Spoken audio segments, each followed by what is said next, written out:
points de vue différents sur l'astrologie. Un reportage de Renata Bertolino qui est à mes côtés aujourd'hui. L'astrologie, nous allons parler avec Daniel Sacu, qui est astrologue, amateur, passionné, qui vient de Sorèze dans le Tarn. Ça a été ce matin sur la route pour...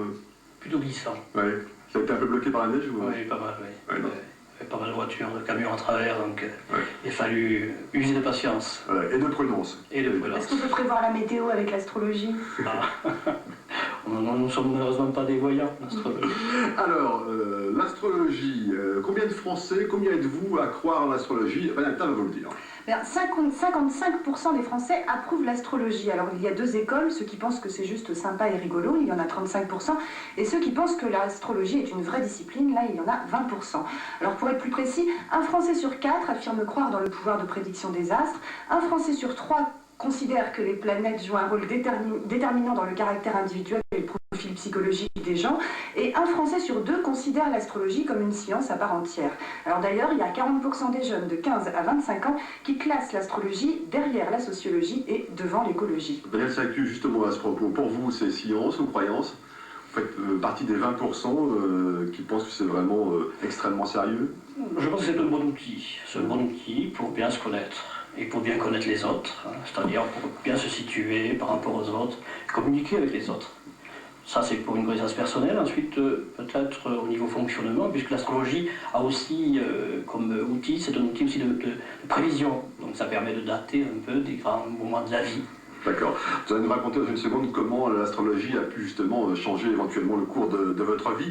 Avant, on va voir dans quel milieu social est-ce qu'il y a le plus d'amateurs d'astrologie? Eh bien, le taux de croyance ne diminue pas avec le niveau d'études. Au contraire, c'est dans les milieux sociaux plutôt favorisés, chez des personnes plutôt cultivées, chez les instituteurs, les cadres, les professeurs, et même chez nos hommes politiques qui sont de friands consommateurs d'astrologie et d'art divinatoire. L'histoire la plus connue est celle de François Mitterrand, qui sollicitait presque tous les jours Elisabeth Tessier, la célèbre astrologue pendant la guerre du Golfe. Et puis aujourd'hui, la plupart de nos hommes politiques consultent en moyenne 3 fois par trimestre, une fois par trimestre et 3 fois plus en période électorale, excusez-moi. Et c'est une pratique d'ailleurs qui ne date pas d'hier. À la Renaissance déjà, vous devez le savoir, Catherine de Médicis ne prenait aucune décision politique sans s'en référer à Nostradamus, son fidèle astrologue. Alors Daniel Sacu, nous allons maintenant essayer d'en savoir un petit peu plus sur vous. Vous avez découvert l'astrologie en 1982, si je ne me trompe pas, c'est bien ça à peu près, hein? Oui. Dans quel état d'esprit est-ce que vous étiez à l'époque? C'est-à-dire, est-ce que vous y croyiez avant? Je me l'ai posé ce genre de question. Ça a été une révélation un peu, quoi. Oui, c'est une révélation, c'est exact. Je me rappelle avoir envie d'aller voir un astrologue. Je suis rentré chez lui. Il m'a défini d'une telle façon que j'ai été vraiment, pardonnez-moi, espanté. Et j'ai dit, ce truc-là, c'est extraordinaire, il faut que je l'utilise pour moi, que j'en sache davantage. Et je me suis mis à étudier. Quand vous dites qu'il m'a défini de telle façon, ça voulait dire quoi? C'est-à-dire qu'avec ses outils, à lui, il a pu lire dans une carte du ciel, si vous voulez, en fonction des symboles, hein, ce qu'il y avait là-dessus, en fonction de ma date de naissance, heure de naissance, etc. Il m'a défini dans mon fonctionnement et dans mon état actuel. Et donc je trouvais ça extraordinaire. Vous avez été surpris? Absolument. Un peu bluffé même, qu'on va dire. Ah oui, c'est vrai. Est-ce qu'aujourd'hui vous continuez à les consulter ou est-ce que vous vous analysez vous-même ou comment vous fonctionnez avec l'astrologie? J'aime bien de temps en temps voir, j'ai quelques amis astrologues, hein, j'aime bien lorsqu'on a une recherche à faire sur une personne sur un moment donné, discuter à plusieurs, hein, pour échanger nos idées là-dessus. Vous voyez, ce sont des chercheurs en astrologie. Est-ce que vous payez, combien ça coûte une consultation chez un astrologue en moyenne? Écoutez, je ne sais pas le prix. Vous ne payez pas, vous avez des copains. Voilà. C'est des copains astrologues, c'est bien aussi. Mais dans quel état d'esprit est-ce que vous étiez à l'époque? Parce que souvent, on dit on l'a dit dans le reportage, on va voir un astrologue quand on va pas forcément très bien, on a envie de pouvoir en discuter et espérer avoir des bonnes nouvelles, quoi. C'était votre cas à l'époque? Non, je pense qu'en effet, certaines personnes vont voir l'astrologue pour avoir une béquille, on va dire. Hein. Moi, je pense plutôt que c'est un outil. Vous voyez, personnellement, lorsque j'ai entrepris cette recherche, je m'étais rendu compte de l'intérêt de la chose. Pourquoi? Parce que je voulais déjà me définir moi-même par rapport à moi-même, par rapport aux autres. Donc c'est un outil que j'ai pu apprendre, et au fur et à mesure des années d'études et de recherche dessus, je me suis rendu compte que c'était de grand intérêt. Donc je l'ai utilisé, je l'utilise toujours. Alors depuis plus de 20 ans maintenant, pardon, c'est vrai que c'est assez étonnant, mais on va le dire quand même, l'astrologie a quand même, on peut dire, un peu modifié ou changé éventuellement le cours de votre vie pour bien comprendre quel genre de décision vous avez été amené à prendre en fonction de l'astrologie.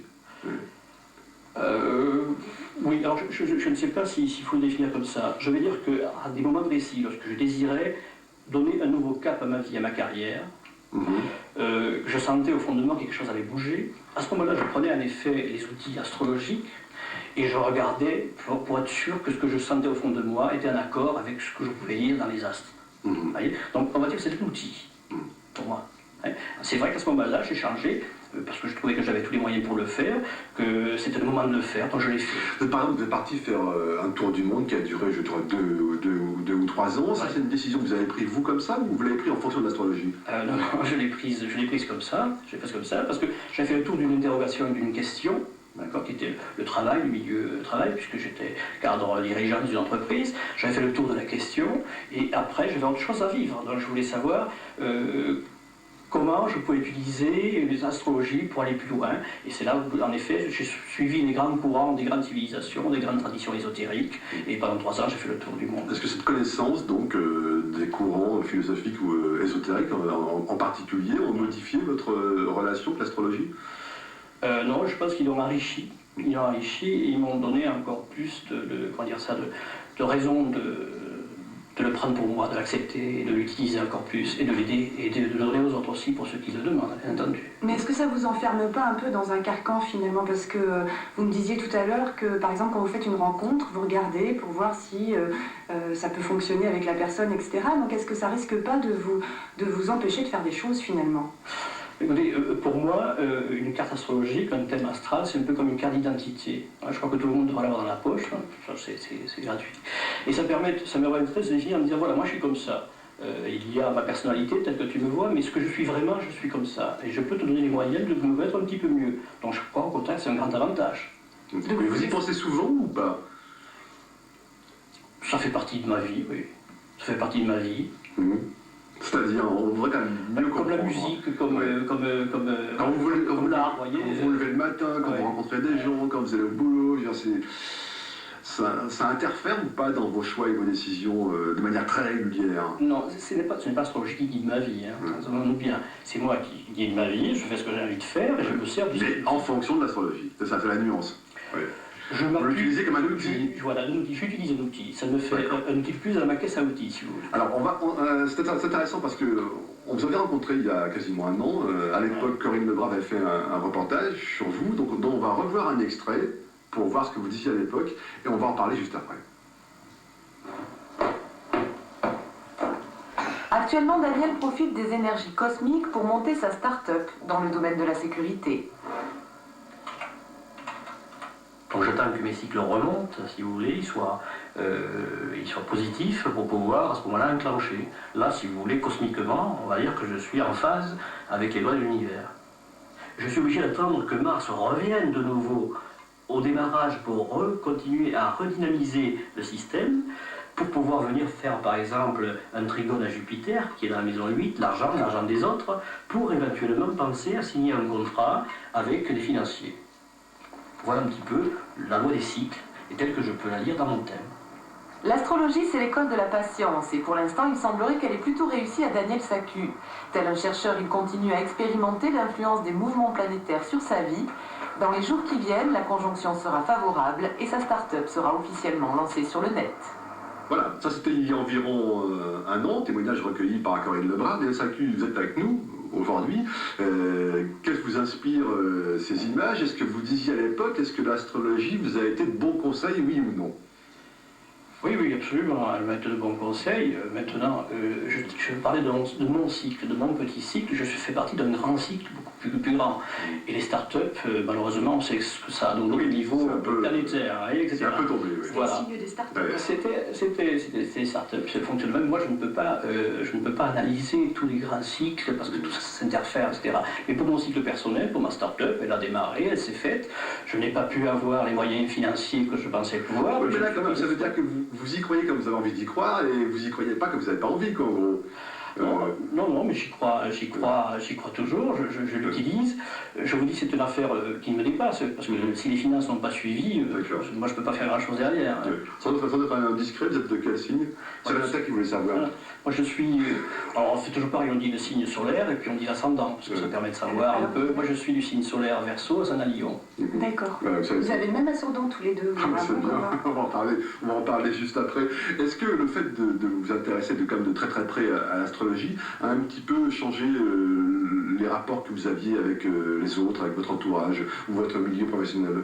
Oui, là je suis à peu près persuadé que oui. Oui, oui, je me suis beaucoup utilisé, je l'ai beaucoup utilisé, j'utilise avec les autres. Quand j'avais une entreprise auparavant, j'embauchais du personnel, il est vrai que je l'utilisais pour pouvoir mettre un système harmonique avec des gens qui étaient en harmonie, qui pouvaient communiquer, ça se passait très très bien, les résultats, super. Science ou croyance, le débat reste ouvert et évidemment, merci Daniel Sacu. On va vous conseiller un livre intéressant. Justement, ça s'appelle L'astrologie, science ou voyance. Donc c'est pour ceux qui sont un peu sceptiques sur l'astrologie. C'est un livre écrit par un astrophysicien et par un psychiatre qui tente de porter un regard cartésien et scientifique sur les prédictions astrologiques. Donc ça c'est aux éditions... Donc ça c'est aux éditions Le Pommier, oui, et voilà. c'est donc Astrologie, Science ou Voyance, c'est de Édouard Collot et Daniel Kuhn. Et puis je vous conseille aussi le numéro de l'histoire du mois de décembre, donc c'est un peu tard mais dans les kiosques on peut encore le trouver.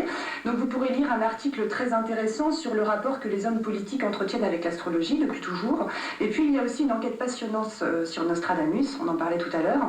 Et puis en fait ça s'adresse à tous ceux qui s'intéressent à l'origine de l'astrologie et qui ont envie d'en savoir plus. Voilà, on va terminer si vous voulez bien avec un petit dessin d'Emmanuel Watt. C'est un sujet qui a inspiré notre dessinateur préféré. Vous voyez, en 2003, je vis l'avenir dans le mar de pétrole. Et on comprend pourquoi. Il est cynique là. Puisqu'on parle, c'est un peu cynique, mais puisqu'on parle du ciel, eh bien, nous allons parler maintenant non pas d'astrologie, mais d'astronomie. Et savez-vous que le ciel nocturne, donc le ciel que l'on voit la nuit, est classé au patrimoine mondial de l'humanité, comme peut l'être par exemple le canal du Midi.